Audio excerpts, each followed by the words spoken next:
Hi, it's Ryan from Knights Around a Table, and this is Black Angel, a sci-fi dice worker placement game for 1 to 4 players. Let me show you how to play. Humankind has done goofed again and is on the brink of extinction. The last humans are in cryosleep aboard the titular Black Angel, a space frigate bound for a habitable planet called Spes, presumably named for the Roman goddess of hope, where the humans can start a new life. The ship is captained entirely by artificially intelligent robots, but the humans couldn't trust one group to program the AI to work in everyone's best interests. So there are different factions of robots running the show. You and your friends each control one of those robot factions. You'll interface with 3 different alien species as the Black Angel hurtles through space, while attracting the attention of an angry 4th alien group that just wants to mess the ship up. You'll have to fight them off and clear out the damage they cause, or risk never reaching the planet Spes. The actions you take are all done by choosing a die, your own or someone else's, for a fee, and placing it on either a section of the ship or on an outer space depot that you founded or flew to. Your player board plays host to various alien technologies that you can use to outperform the other robots, and some of those technologies earn you big points if you literally play your cards right. The end of the game is triggered when either the Black Angel reaches Spes, or the deck of evil Ravagers runs out. Then you play one more full round before counting up the points to see who's won.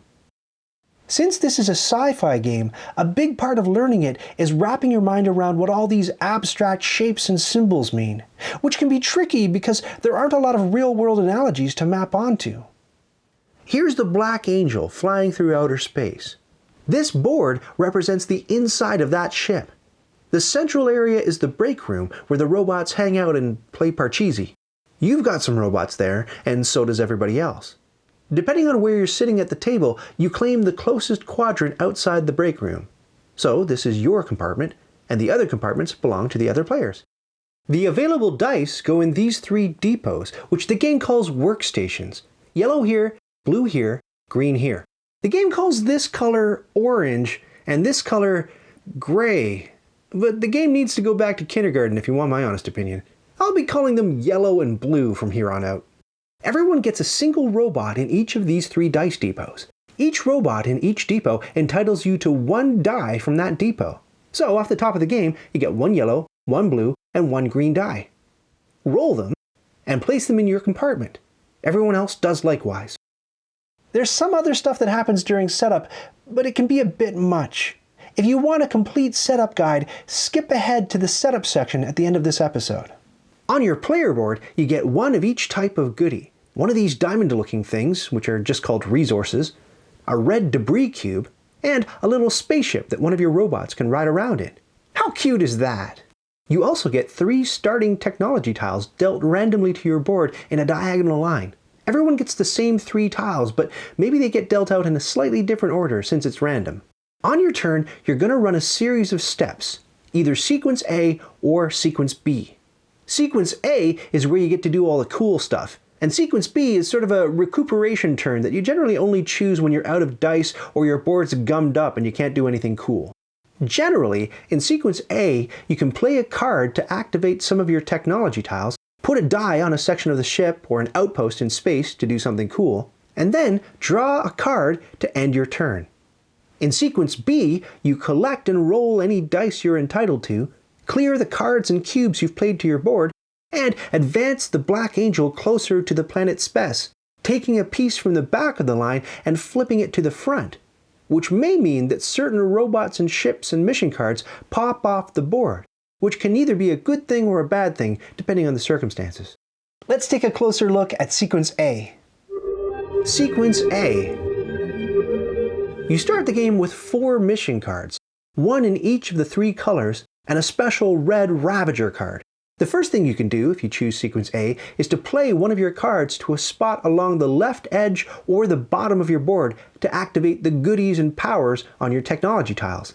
It doesn't matter what's on the front of your card, you're just playing it for its color.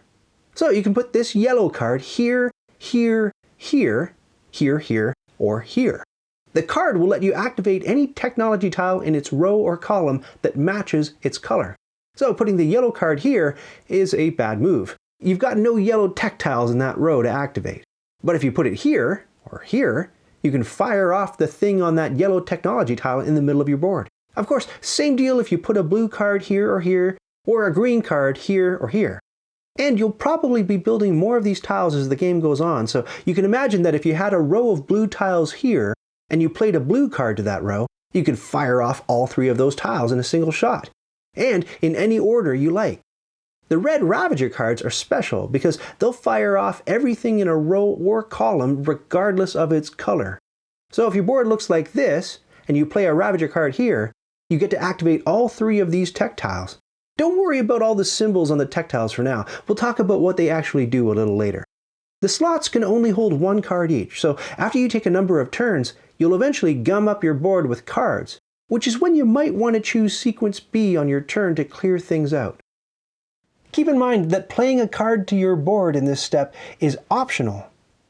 Some of the tiles you can build to your board are these advanced black tech tiles. They get you meta points way later at the end of the game, so you can't actually activate them no matter what color of card you play. The next thing you can do in sequence A is to grab a die and put it somewhere to perform an action. There are 6 actions on the ship itself, and there may be actions you can take in outer space once you and the other robots fly around shaking hands with the various aliens you'll encounter. We'll look at the actions in depth in a sec, but here's how the flow goes. Step 1. You choose a die. It could be one of the dice in your little compartment, but if you need a die in a certain color or with a certain number on it, you can just take someone else's die. You have to pay that player 1 diamond-like resource for that privilege. The dice have 2 1s, 2 3s, and a 0 and a 2 on them. If you want to use one of your own dice to take an action, but you don't like the number on it, you can pay one of your red debris cubes to flip the die to its opposite face. The opposite face always has a 2 pip difference, so the opposite side of a 1 is a 3, and the opposite side of a 0 is a 2. The interesting thing is that if you buy someone else's die by paying that player a resource, you can't then pay a red debris cube to flip it. You're stuck with whatever number it's on. That's why it's not the end of the world if you roll 0s and 1s. It'll discourage the other players from grabbing your dice, and you can always sweeten your own numbers by paying a red debris cube to make your dice better. So you've chosen a die, whether your own or someone else's, and maybe you paid a red cube to buff its number. You can place that die on an action that matches its color. So if you chose a yellow die, you can do either of these 2 things. A blue die lets you pick either of these 2, and a green die lets you do one of these 2 actions.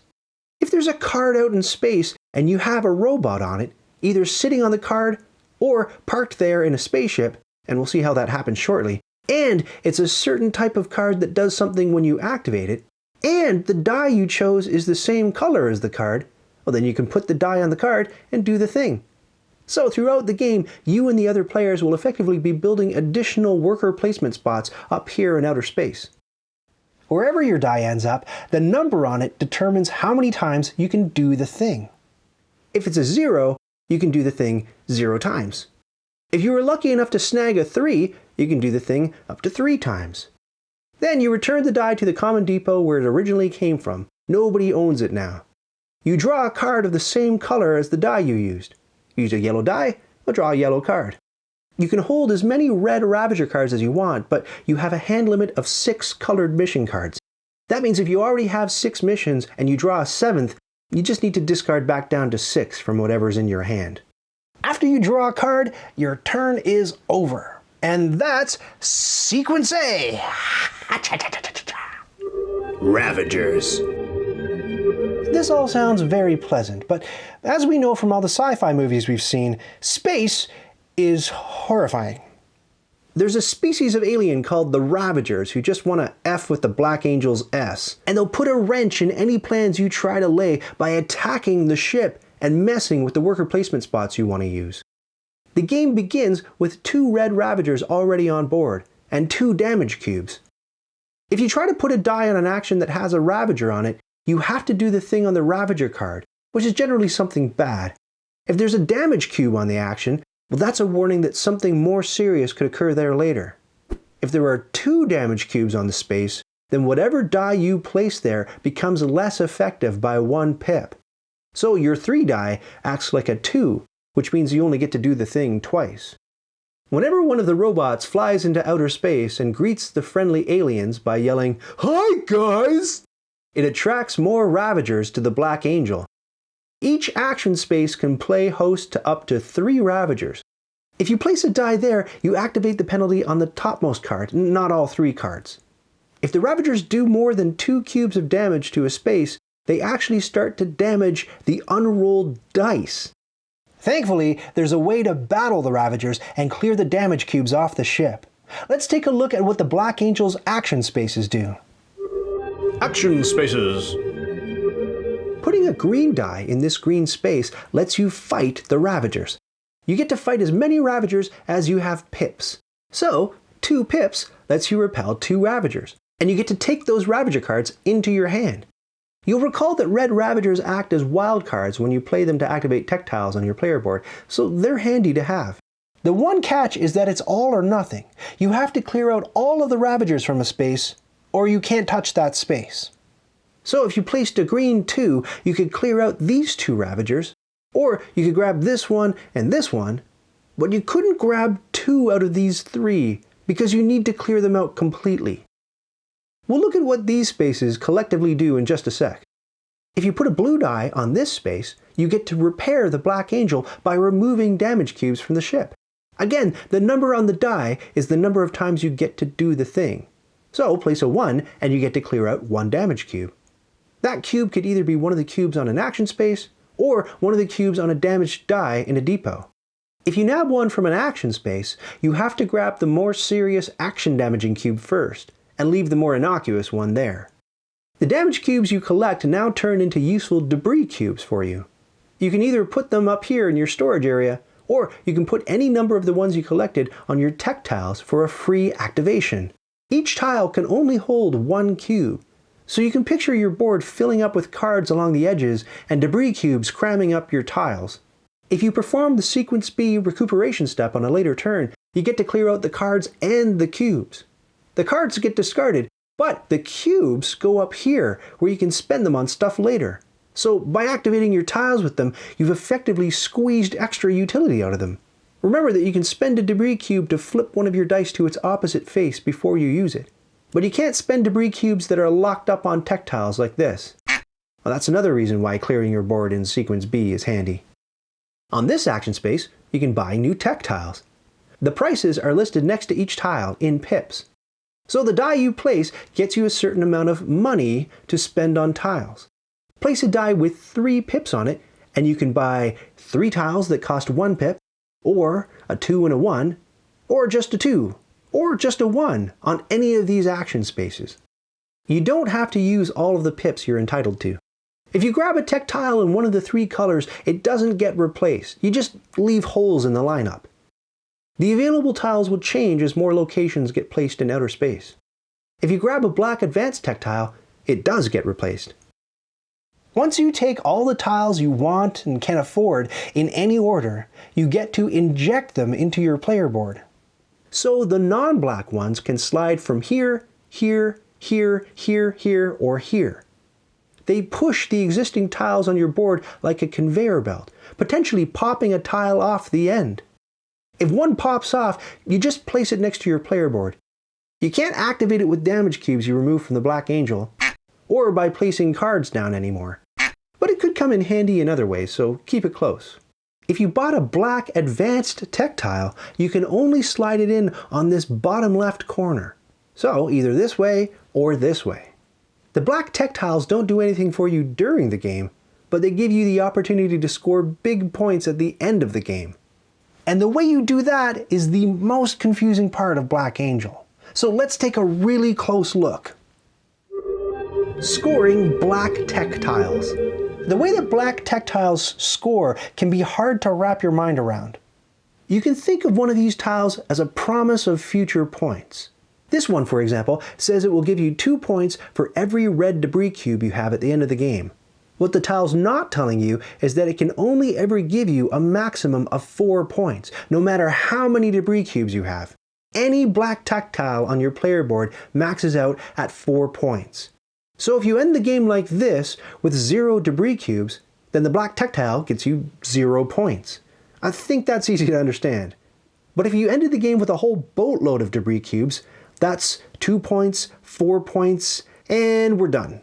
The rest of the cubes don't count for anything because you can't earn more than 4 points from this tile. It's capped. Now, you can raise that point cap if you do two things. First, you need to keep buying tech tiles until you push your black tile off the board. When that happens, you choose to put it in one of these 3 special slots. There's one for each color.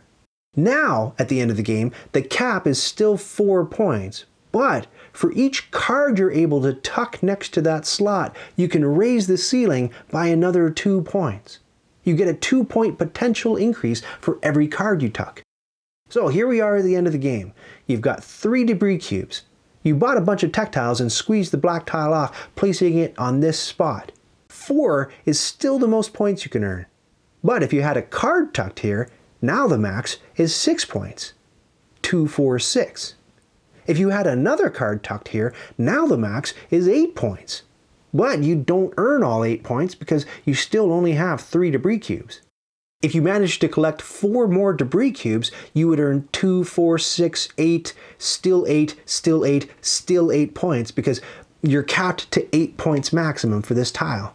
And by the way, if you pop off a black tech tile and all 3 of your slots are full, that tile just goes next to your board, where it still has a 4-point cap. Ryan, you say, it sounds like tucking those cards is really important to getting big scores in Black Angel. And you, my friend, are absolutely correct. So let's take a look at what it takes to get those tucked cards by exploring in outer space. Commanding your ships. The last 3 action spaces on the Black Angel that I glossed over are these ones. The only real difference between them is their color. So you have to use a yellow die here, a blue die here, and a green die here. These spaces let you put your robots in their little spaceships and explore the galaxy, meeting the different friendly alien species that are sympathetic to the plight of the humans. The yellow Malurians, the blue Javits, and the green Tsoths. When you place a die on one of these action spaces, you can either take one of your robots from the break room and put it in a ship from your supply to send it into outer space, or move one of the robots you already have in outer space. The number of pips on the die you use determines how many spaces your robot can move. A newly launched robot always starts at the Black Angel. You can move wherever you like, including through spaces with other robots and or cards on them. But you just can't move through or stop in a hex with an asteroid field. The one exception is if the Black Angel itself is in an asteroid field.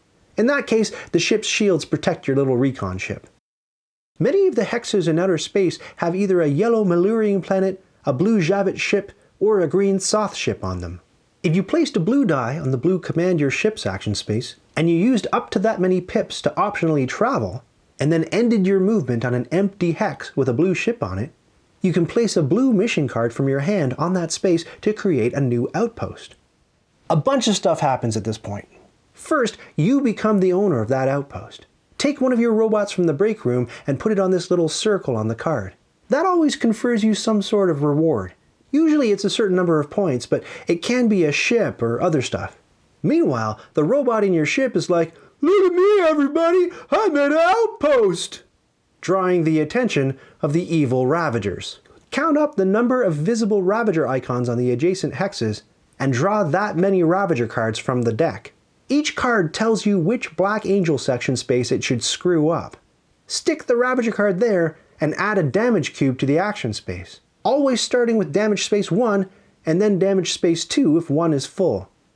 If there are already 2 cubes there, then you damage one of the dice in the depot of that color. If there are already 3 Ravager cards on that action space and you draw a card that's supposed to go there, you discard that Ravager and draw another one. Well, that's dicey. Remember that if that Ravager deck runs out, it triggers the end of the game. The last thing that happens is the little icons in the top left of the card you played prompt new tech tiles to come out. Resolve them from the top down. The tiles pop in here and slide any tiles that are already there up the board. If any tech tiles get pushed off, they just go into a discard pile. Thank you, Rules Gremlin. It's important to understand that when you build an outpost in outer space, you don't actually get to do the thing on the card. That happens later on a future turn, where instead of placing a die on one of the 6 action spaces on the Black Angel, you can place a die on a card in outer space, as long as the color matches and you have a robot on that card, either as the card's owner or sidled up in a ship in one of these 2 docking ports. Any given hex tile in outer space can only accommodate 2 robots in ships. The robot standing on the card doesn't count towards that limit. And if you try to found a new outpost but you don't have enough spare robots in the break room to either pilot the ship and or own the card, well, you can't found an outpost. Alternatively, you can use one of these spaces to move one of your ships that's already in outer space. Maybe you're trying to reach a specific spot deep in outer space to lay a card down. Or maybe your robot flies away from an outpost and sidles up to someone else's so that you'll be able to use that card as an action space on a future turn. You're just not allowed to be a little piggy and hog up both docking ports on a card. These action spaces are generally the only place where a 0-pip die is useful. If you already have a ship on a space with an alien planet or ship matching the color of the 0-pip die you chose, you can activate a command your ship's action space to plunk down a card where your ship already sits, without moving. If, on a later turn, you place a die on a card matching its color, and you either own that card or you have a ship docked there, and it's one of these cards with a little 1, 2, 3 pip icon on it, then you get to do the thing for up to as many pips as the die you placed. So, this one says that you get a resource and a point. If you placed a 3-pip blue die here, you can take up to 3 resources and 3 points. And if you activate a card with a die of the same color, but you don't own the card, you just have a ship docked there, then the owner of the card gets to do the thing once, as if he or she had just placed a 1-pip die there. As we'll soon see, whenever someone performs sequence B, the Black Angel moves forward through space and a whole strip of the board pops off. That strip might have cards, robots, and ships on it. If it does, the ships and robots get returned to the supply next to the board. The cards that pop off get returned to their owners, and those owners get to tuck those cards at the sides of their player boards, which can increase the points cap of the black tech tiles in those slots. Haha, we did it! It took a whole huge section, but we figured out how to get those tucked cards. But it can't be that easy, can it? Not all cards are created equal. Some of them have that little 1, 2, 3 icon on them. Those are called activation cards, and they work the way I just described. But some of the cards have these little red chevrons on them. Those are called neutralization missions. But that's too many syllables, and it sounds like it's for nerds. So I'm just going to call them pop-off cards. Pop-off cards don't do anything until the Black Angel advances and they pop off the board. You can't put dice on them because they can't be activated. But when they pop off, they can do all kinds of things, from giving you points for every tucked card of a certain color, to giving you points for every outpost of a certain color you own or are docked at, to giving you different prizes whether you're the card's owner or you're just visiting, in the case of these multi-effect cards. The multi-effect cards give this reward to their owner and this reward to everyone who's docked there. So yes, you could be one of the robots docked there. So you'd get this reward for owning the card when it pops off, and then this robot would get this reward, and you would too because you have a ship there. Yes, you can place a card on a hex where there's already a ship. And yes, you can place a card on a hex with the Black Angel on it. You can only place one card no matter how many pips are on the die that you used on the command your ship's action space. And the action itself is a little misleadingly named. It's called command your ships, but you can really only use it to command a single ship that you own. And you can't move one ship and then place a card where one of your other ships is parked. The ship that moves has to be the one that establishes the outpost.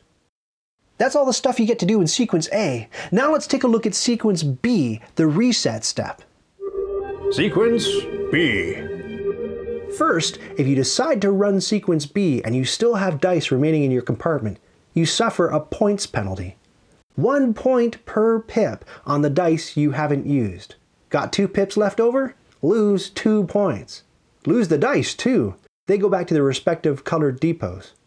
Then you get to take and roll 1 die from each depot for every robot that you have there. So it'd be 1 die from here for your 1 robot, and 2 from each of these depots since you have 2 robots in those ones. We'll see how you can move robots in and out of the depots shortly. Roll those dice and put them in your compartment. You have the option at this point to pay a resource to stuff one of your dice into your locker so that your opponents can't get at it by buying it from you. You have to take and roll all of the dice that you're entitled to. Well, why wouldn't you want to do that? Well, it's possible that you could be forced to take a damaged die. If you do, the damage cube goes back to the supply and you lose 1 victory point. It's also possible that you're entitled to take a big whack of dice, but there aren't any dice left. In that case, tough nuts. In space, no one can hear you whine. Then, reset your player board. Discard all of the cards around the edges of your board and transfer any debris cubes off your tech tiles into your storage area. Tucked cards stay where they are. Next, move the Black Angel forward 1 tile through space. Take off the tile at the back end of space, flip it, and put it at the front. There's an odd number of space strips, and the Black Angel should always be in the middle one. Doing this will slowly bring the planet Spec into view. If you pop off the tile that has the planet token on it, you put the actual planet Spec hex in the middle of the space tile when it goes to the front of the line. When the Black Angel reaches Spec, that triggers the end of the game. As we've seen, if there are any cards, robots on cards, or robots and ships on a space tile when it pops off, they get removed. The robots and ships go to the supply next to the board, and the cards go back to their owners, where they get tucked next to their boards, and potentially increase the points cap of any black tech tiles that are in or wind up in the corresponding slots. And if the cards that get removed are single or multi-phase pop-off cards, you deal out their rewards to the card's owners and whoever else is docked there. And that's all there is to Sequence B. Endgame. When someone performs Sequence B and the Black Angel moves onto the tile with Planet Spec on it, or someone empties out the Ravager deck, well, that triggers the end of the game. You finish out the round until you get back to the starting player, and then you do one more final round where everyone gets a turn. But from then on, if you choose Sequence B, the Black Angel doesn't move forward at the end of your turn. And if it's your final turn and you're stuck doing Sequence B, you can skip your turn instead, so you don't supply fresh tasty dice that your opponents can buy. If game end was triggered by exhausting the Ravager deck, shuffle up the Ravager discards to form a new deck in case you need it. At the end of the game, all your debris cubes move into your supply. Now, if the Black Angel reached the planet Spec, you get to count up all your robots left in the break room, your resources, and your ships. Divide by 2 and round down for some bonus points for saving the humans on board. If the Ravagers took down the Black Angel before you reached Spec, then bad robots. You annihilated the human race. No bonus points for you. Do the scoring thing we talked about with your black tiles. If you have 2 identical black tiles, like these 2 that give you points for all the Ravager cards in your hand, you don't get double the points for each card. But you could score points up to this tile's cap of 4, and then apply your remaining Ravager cards until you max out the points cap on this tile. Add all those points to the points you've been accruing around the edge of the board, and whoever has the most points wins. If there's a tie, all tied players share in the victory. Icons. Black Angel is one of these games with a million little symbols all over everything, and you have to understand what each one of them means in order to play well. I won't bore you by explaining each one. You can look them up in this 2-page guide that comes with the game, but I do want to focus in on what a few of the symbols mean in order to give you an idea of what you can do and strive for. A bunch of cards have you exchanging one thing for another, usually points. So sell technology tiles for points, sell your ships, sell your robots from the break room, sell your Ravager cards, and so on. And other cards and tiles get you stuff. Ships, resources, robots, etc. This symbol, with a certain color card on a hex, refers to cards that you own or are parked on in outer space. So here, the red chevrons mean that when the card pops off the board as the Black Angel moves forward when a player chooses Sequence B, the card's owner gets 3 points for every yellow card he owns or is parked at in outer space, excluding the yellow cards that pop off at the same time as this card does. So if you were parked here and this chunk of space was about to disappear, you'd get credit for this card and this card, but not this card, because it's popping off at the same time as the points-giving card. This symbol means you get to take one of your robots from the supply and put it in the break room. And this one means that you can either move a robot in the break room into one of the dice depots, or vice versa. Remember that you need robots in the break room if you want to fly ships into outer space, sell your robots to the Javits for points, or move robots into the dice depots so you can roll more of those dice during Sequence B. This symbol refers to tucked cards. So when this card pops off, you get 3 points for every green card you've tucked at the side of your board. That means that these cards were formerly outposts in outer space that you owned that have already popped off as the Black Angel traveled forward. A slash always means or, so you pick one thing. This tile lets you either get a ship into your reserve, or move one of your ships up to 2 tiles. And that includes launching a ship into outer space starting from the Black Angel hex. The Ravager cards all do their own terrible thing. Remember, you have to activate them when you use an action space that they're parked on. This one means you gotta place a damage cube on the next Black Angel action space going clockwise. This one makes you put a damage cube on a die of a certain color. Here, you have to discard a mission card from your hand, while this one makes you discard a Ravager card from your hand.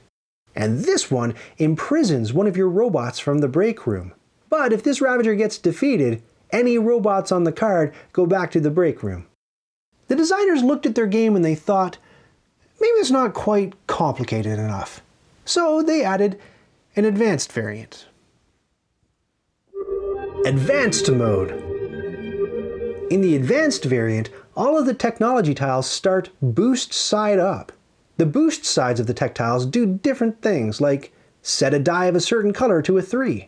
It doesn't even have to be your die. You can set an opponent's die to 3 and then buy it. Change a die of the indicated color to any color you want. Again, could be your die, but it doesn't have to be. Gain 2 points when taking a certain action on the ship. And store a die of a certain color inside your locker for free during Sequence B, instead of paying a resource. The cards that you play around the edge of your board do not activate these tiles. You also can't activate them with debris cubes. Instead, you can flip the tiles over to their non-boost side during your turn when you feel the time is right to use their powers. If you get into a situation where you really want to use the non-boost side, but you haven't flipped the tile over yet, you can always just flip the tiles over and forfeit their benefit, but that kind of stinks. The draw a card step in Sequence A changes a little bit too. Instead of drawing one card matching the color of the die you just used, you draw 2 cards matching its color. Pick one and discard the other. If you used one of these boosted tiles to change the color of the die you used, you need to draw 2 cards that match the original color of the die before you changed it. Setup. To set up the game, put the Black Angel board at one end of the table and then lay down the 7 outer space strips randomly. I hope you have a big table. The strips can go on either side and in any order, and the numbers on the strips don't matter. If you're playing a 2-player game, just use 5 strips instead of 7. Put the Black Angel mini in the central hex of the central strip. Put the Planet Spec token on the corner of the strip farthest away from the Black Angel. Everyone picks a color, and 5 of their correspondingly colored robots go into the break room, while 1 more goes in each colored dice depot. The rest of the robots go into the supply. Put the dice in their respective depots. In a 3-player game, you only put 5 dice per color, and only 4 dice per color for 2 players. Shuffle up all the Mission and Ravager cards and have them at the ready. If you're playing with 3 players, get rid of 6 Ravager cards, and in a 2-player game, get rid of 12. Then you draw 2 Ravager cards and place them on their starting actions, along with 1 damage cube each. If both Ravagers affect the same action space, double them up and lay down 2 damage cubes. Everyone gets a player board and 3 starting tiles, which you randomly place here, here, and here. You start with 1 resource, 1 debris cube, and 1 ship. The rest of the resources, debris cubes, and ships go into the supply. Draw 1 card of each color, including a red Ravager, for your starting hand. Shuffle the 3 different colors of technology tiles standard side up, and then draw 3 of them and randomly place them in the 3 slots along the track.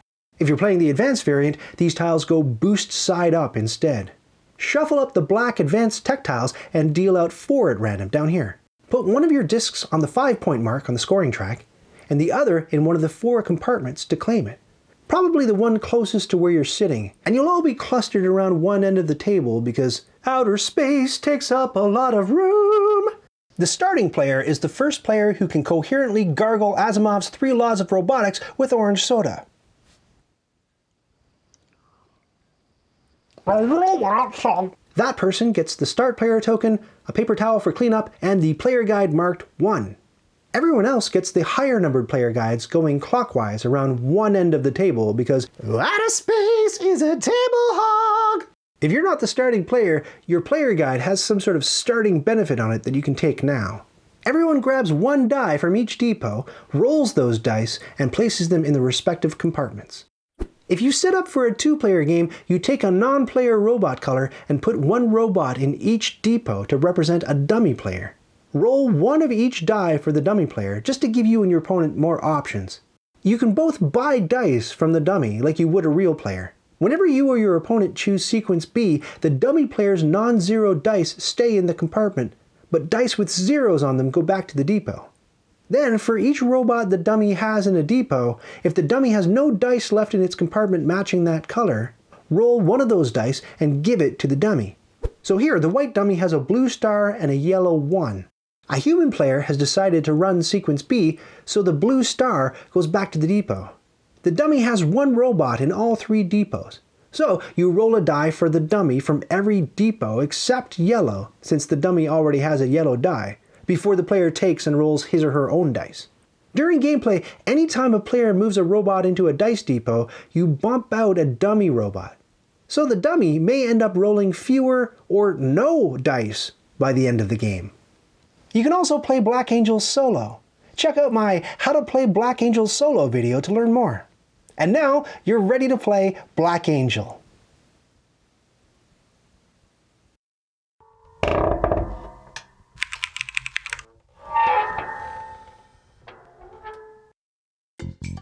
Did you just watch that whole thing? Oh, hey, to 100% this video, click the badge to subscribe and then click the bell to get notifications when I've got new stuff.